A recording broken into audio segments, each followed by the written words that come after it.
दोस्तों, भारत की आज़ादी से अब तक अगर हमें किसी चीज़ का मलाल है तो वो है ब्रिटेन के पास रखा हुआ हमारा कोहिनूर हीरा, जिसे वहाँ के क्वीन ने अपने ताज में सजाए रखा हुआ है। जब भी इस हीरे को हम कभी टीवी पर देखते हैं, हर भारतीय के सामने ब्रिटिश राज के वो काले दिन आ जाते हैं। इस हीरे की खासियत है कि जब से ये हीरा अस्तित्व में आया है, तब से इसके साथ इसके शापित होने की बात भी सामने आई है। इस हीरे ने बहुत से शासक और मालिक देखे हैं। एक देवी के मंदिर से चुराए गए इस हीरे ने इतिहास के कई सलामी आक्रमण देखे हैं। शायद इसीलिए कुछ लोगों का मानना है कि इस हीरे पर उसी देवी का श्राप है। तो चलिए दोस्तों, आज इस वीडियो में जानते हैं क्या है इस हीरे की पूरी कहानी और कब कब इस हीरे को किसने अपने कब्जे में किया। उससे पहले अगर आप चैनल में नए हो तो चैनल को सब्सक्राइब करके बेल आइकन को प्रेस करके रखें।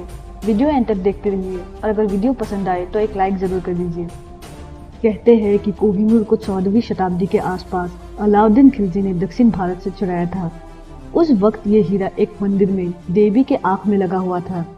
मान्यता है कि उसी देवी का श्राप था कि जिसने भी इस हीरे को अपने कब्जे में करने की कोशिश की, उसने अपना सब कुछ गंवा दिया।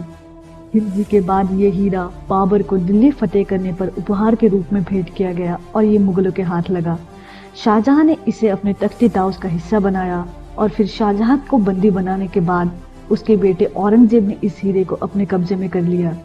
783 कैरेट का ये हीरा अभी भी नायाब था और आने वाले कई सालों तक ये मुगलों का शान रहा। लेकिन फिर सन 1739 में दिल्ली पर नादिर शाह का हमला हुआ, जिसने दिल्ली पर भयंकर कहर बरपाया था और इसी हमले के दौरान कोहिनूर हीरा भी उनके कब्जे में आ गया। पर इसके बाद नादिर शाह की भी हत्या कर दी गई और उसका साम्राज्य बिखर गया।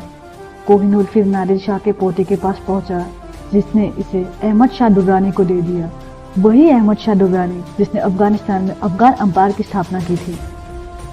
अफगानिस्तान पर उसके बाद रशियन एम्पायर का हमला हुआ, जिसमें अहमद शाह दुर्रानी के पोते शुजा शाह दुर्रानी इसमें हार गए और ये हीरा लेकर भाग गए। यहाँ उन्होंने पंजाब के राजा रंजीत सिंह से मदद मांगी और बदले में कोहिनूर हीरा देने की पेशकश की। रंजीत सिंह ने भी बदले में दुर्रानी को 1,25,000 रुपए भेंट किए और भारत का हीरा आखिरकार फिर से भारत आ गया। सन 1839 में रंजीत सिंह का अंतिम समय करीब आ गया और मरते वक्त रंजीत सिंह ने हीरा पुरी के जगन्नाथ मंदिर में दान करने का आदेश दिया।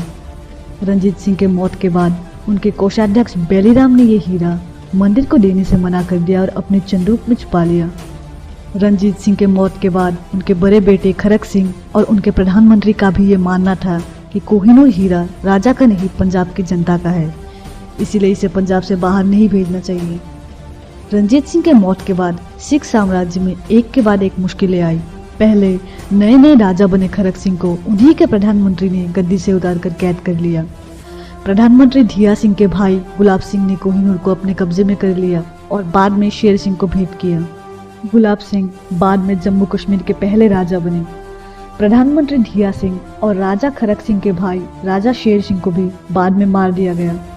इसके बाद सन 1845 में पहला और सन 1846 में दूसरा एंग्लो सिख वॉर हुआ, जिसमें जम्मू और कश्मीर को पंजाब से अलग कर दिया गया और अंग्रेजों ने पंजाब को अपने कब्जे में कर लिया और यहाँ से ये हीरा ईस्ट इंडिया कंपनी ने लंदन रवाना कर दिया। लंदन जाते हुए इस हीरे की श्राप का प्रकोप फिर सामने आया। जिस शिप में इसे ले जाया जा रहा था उसमें महामारी फैल गई और सभी लोग बीमार हो गए। फिर भी शिप के कप्तानों ने बखूबी से अपनी जिम्मेदारी निभाई और जैसे तैसे ये शिप ब्रिटेन पहुंचा। यहाँ पर कोहिनूर के पहुंचते ही उसी दिन रानी विक्टोरिया पर हमला हो गया और ब्रिटिश प्रधानमंत्री पहले घोड़े से गिर गए और फिर घोड़ा उनके ऊपर चढ़ गया, जिससे उनकी मौत हो गई। लंदन पहुंचने के बाद इस हीरे को प्रदर्शनी में रखा गया और तभी से ये हीरा ब्रिटेन के पास ही है